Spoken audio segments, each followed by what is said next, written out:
नमस्कार, मैं हूं अपराजिता सिंह पीओ पटना में आपका स्वागत है। आज है 1 अगस्त, दिन गुरुवार। खबरों की ओर बढ़ने से पहले डालते एक नजर आज की सुर्खियों पर। आज से बदल जाएंगे कई बड़े नियम, जेब पर होगा सीधा असर। 5 अगस्त से नए रूप में खुलेगा पटना म्यूजियम। बिहार के वैभव सूर्यवंशी का जलवा। पटना में चुनावी पोस्टरों की भरमार, डीएम ने हटाने का दिया सख्त आदेश। पटना मेट्रो का शुभारंभ अब 23 अगस्त को संभावित। चलिए अब बढ़ते हैं किस बड़ी खबरों की ओर विस्तार से। आज से बदल जाएंगे कई बड़े नियम, जेब पर होगा सीधा असर। आज से कई अहम नियमों में बदलाव होंगे जो आपकी जेब और रोजमर्रा की जिंदगी को सीधे प्रभावित करेंगे। एलपीजी, सीएनजी और पीएनजी की कीमतें बदल सकती हैं। यूपीआई यूजर्स के बैलेंस चेक और अकाउंट व्यू लिमिट तय की गई है। ऑटो पे ट्रांजैक्शन अब तय समय पर ही होंगे। एसबीआई कुछ क्रेडिट कार्ड्स पर एयर एक्सीडेंट इंश्योरेंस बंद कर रहा है। अगस्त में 15 दिन बैंक हॉलीडे रहेंगे, इसलिए बैंक से जुड़े जरूरी काम पहले ही निपटा ले। 2 अगस्त से पीएम किसान योजना की 20वीं किस्त किसानों के खातों में आएगी। 4 से 6 अगस्त तक आरबीआई ब्याज दरों पर फैसला करेगा, जिससे ईएमआई और सेविंग्स पर असर पड़ सकता है। 5 अगस्त से नए रूप में खुलेगा पटना म्यूजियम। 2 साल बाद 5 अगस्त से पटना म्यूजियम फिर से दर्शकों के लिए खुलेगा, जहां टिकट मात्र 50 रखा गया है। नए भवन का उद्घाटन 27 जुलाई को हुआ था। म्यूजियम में गंगा और पाटली गैलरी, 3D इनफैक्ट्स, 53 फीट का जीवाश्म, डिजिटल प्राकृतिक और डिजिटल पुस्तक शामिल है। आचार्य चाणक्य का एआई होलोग्राम दर्शकों के सवालों का जवाब देगा। स्कल्पचर गार्डन में 102 मूर्तियां लगाई गई है। 7 अगस्त से विदेशी प्रदर्शनी भी लगेगी। यह म्यूजियम बिहार की सांस्कृतिक विरासत को आधुनिक तकनीक से जोड़ता है और दर्शकों को नया अनुभव देगा। बिहार के वैभव सूर्यवंशी का जलवा। बिहार के 14 वर्षीय बल्लेबाज वैभव सूर्यवंशी का चयन ऑस्ट्रेलिया दौरे के लिए इंडिया अंडर 19 टीम में हुआ है। उन्होंने इंग्लैंड दौरे पर शानदार प्रदर्शन करते हुए 52 गेंदों में सबसे तेज शतक और टूर्नामेंट में कई अर्धशतक जमाए। वैभव ने यूथ वनडे में 143 रन की तूफानी पारी खेली, जिसमें 10 छक्के और 13 चौके शामिल थे। उन्होंने कामरान गुलाम का रिकॉर्ड तोड़ा। आईपीएल में भी वे सबसे युवा हाफ सेंचुरी और सेंचुरी बनाने वाले खिलाड़ी बने। ऑस्ट्रेलिया दौरे में 3 वनडे और 2 टेस्ट मैच खेले जाएंगे, जहां वैभव के प्रदर्शन पर सबकी नजरें रहेंगी। पटना में चुनावी पोस्टरों की भरमार, डीएम ने हटाने का दिया सख्त आदेश। पटना में चुनावी माहौल के बीच सड़कों और दीवारों पर जेडीयू, राजद, भाजपा और जनसुराज के पोस्टरों की भरमार हो गई है। डीएम त्यागराजन ने सभी पोस्टरों को हटाने का आदेश दिया है। नगर निगम की टीमें तेजी से कार्रवाई में जुटी है। मजदूरों को एक दिन का 500 मिल रहा है और एक पोस्टर हटाने में आधा घंटा लग रहा है। पोस्टर लगाने में 250 से 300 का खर्च आता है। कई जगह जनसुराज ने अन्य दलों के पोस्टरों पर अपने पोस्टर चिपका दिए थे। प्रशासन अब पूरे शहर को पोस्टर मुक्त बनाने की तैयारी में। पटना मेट्रो का शुभारंभ अब 23 अगस्त को संभावित।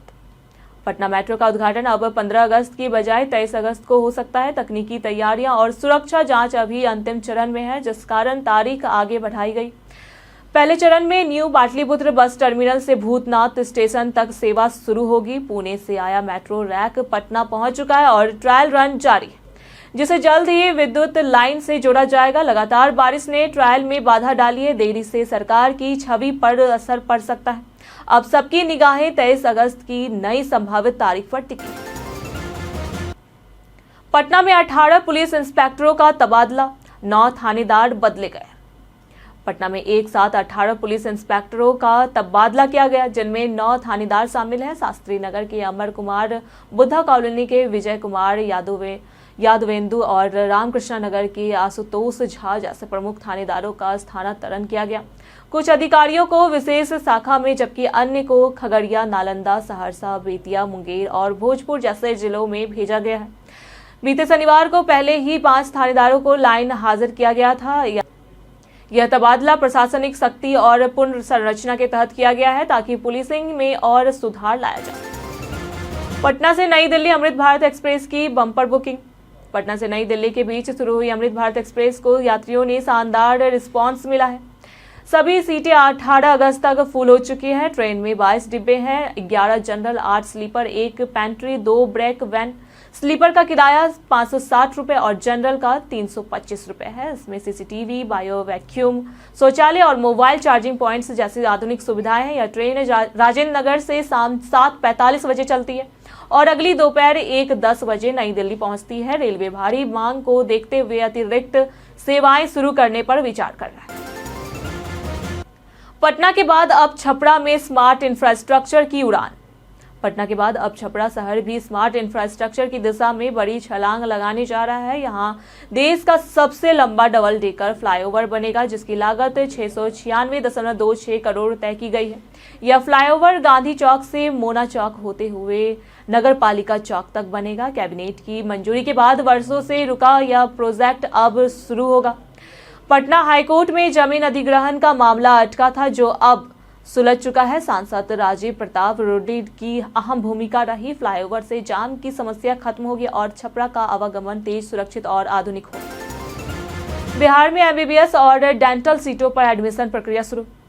बिहार में राज्य कोटे की 1232 एमबीबीएस और 115 डेंटल सीटों पर एडमिशन के लिए बीसीईसीबी ने रजिस्ट्रेशन व चॉइस फीलिंग शुरू कर दी है, जो 4 अगस्त रात 10 बजे तक चलेगी। रैंक कार्ड 6 अगस्त को जारी होगा और फर्स्ट राउंड का रिजल्ट 9 अगस्त को आएगा। एडमिशन 11 से 13 अगस्त तक होगा। सरकारी कॉलेजों में कुल 1347 सीटें हैं, जिनमें 434 सीटें महिलाओं के लिए आरक्षित है। निजी मेडिकल कॉलेजों में 1350 व डेंटल कॉलेजों में 200 सीटों पर एडमिशन होगा। बिहार में सेविकाओं को स्मार्टफोन के लिए आर्थिक मदद। बीते दिन बिहार सरकार ने 1 लाख आंगनवाड़ी सेविकाओं के खाते में 11 से 11,000 रुपए ट्रांसफर किए। यह राशि स्मार्टफोन खरीदने के लिए दी गई, ताकि डिजिटल हाजिरी और पोषण ट्रैकर पर काम सुचारू हो सके। पहले मोबाइल देने की योजना थी, लेकिन बाद में सीधे पैसे ट्रांसफर किए गए। स्मार्टफोन की कमी से फेस कैप्चरिंग और डाटा अपडेट धीमा था। मोबाइल मिलने से सेवाओं की गति और पारदर्शिता में सुधार हुआ। सेविकाओं को 1 हफ्ते में मोबाइल खरीदकर रिपोर्ट जमा करनी पड़ेगी। इससे बाल पोषण योजनाओं में डिजिटल क्रांति को बल मिलेगा। संसद में समोसे की साइज रेट तय करने की उठी मांग। भाजपा सांसद रवि किशन ने संसद में मांग की कि देश भर के ढाबों और होटलों में बिकने वाले समोसे, वड़ा पाव जैसे खाद्य पदार्थों की साइज, गुणवत्ता और रेट एक समान होनी चाहिए। उन्होंने शून्यकाल में कहा कि हर जगह रेट अलग अलग है, बिना किसी नियम के फूड इंडस्ट्री चल रही है। केंद्र सरकार को कानून बनाकर फूड आइटम्स की कीमत, मात्रा और गुणवत्ता का मानकीकरण करना चाहिए, ताकि ग्राहकों को उचित दाम पर अच्छा खाना मिले। ट्रंप के टैरिफ से बिहार के निर्यात पर खतरा। अमेरिकी राष्ट्रपति डोनाल्ड ट्रंप द्वारा भारत से आयात पर 25% टैरिफ की घोषणा से बिहार के निर्यात कारोबारियों की चिंता बढ़ गई है। मखाना, लीची, आम और हल्दी जैसे कृषि उत्पादों के निर्यात पर असर पड़ सकता है, क्योंकि अमेरिका में इनकी कीमतें बढ़ने से मांग घट सकती है। कपड़ा, ज्वेलरी और फार्मा उद्योग भी प्रभावित हो सकते हैं। निर्यातकों ने अब वैकल्पिक बाजारों की तलाश और उत्पादों में विविधता लाने पर काम शुरू कर दिया है। सरकार से भी सब्सिडी और सहायता की उम्मीद की जा रही है, ताकि नुकसान की भरपाई की जा सके। पटना में 3 निवास प्रमाण पत्र घोटाला, आयुक्त ने जताई नाराजगी। पटना के दीदारगंज अंचल में एक युवती द्वारा 3 बार निवास प्रमाण पत्र बनवाने का मामला उजागर हुआ है। दुल्हिन बाजार निवासी संगीता कुमारी ने शिक्षा सेवक पद पर चयन के लिए स्वघोषणा पत्र पर प्रमाण पत्र प्राप्त किए, जिससे चयन प्रक्रिया में अनियमितता सामने आई। प्रमंडलीय आयुक्त डॉक्टर चंद्रशेखर सिंह ने इसे गंभीर लापरवाही मानते हुए संबंधित अधिकारियों को दोषी ठहराया और अपर समाहर्ता से स्पष्टीकरण मांगा। उन्होंने प्रमाण पत्र जारी करने में स्थलीय जांच की अनदेखी को कानूनन गलत ठहराया। आयुक्त ने स्पष्ट किया कि ऐसी अनियमितताओं को और लापरवाही को बर्दाश्त नहीं किया जाएगा। बीते दिनों जिन्होंने हमारे वीडियो पे लाइक और कमेंट किए थे, उनके नाम है अमरजीत कुमार, नेहा कुमारी, संजीव कुमार, स्वास्थ्य कुमार, राकेश मिश्रा। इसी के साथ बढ़ते आज के सवाल की ओर। आज का सवाल है, क्या अब भी सरकारी स्कूलों में सुधार की जरूरत है? आप अपना जवाब हमें हमारे कमेंट सेक्शन में लिखकर जरूर बताएं। आज के लिए सिर्फ इतना ही। पटना की तमाम खबरों के साथ बने रहने के लिए देखते रहे प्योर पटना, और साथ ही अगर आप यूट्यूब चैनल पर देख रहे हैं तो चैनल को सब्सक्राइब करें। अगर आप फेसबुक पेज पर देख रहे हैं तो लाइक और फॉलो करें।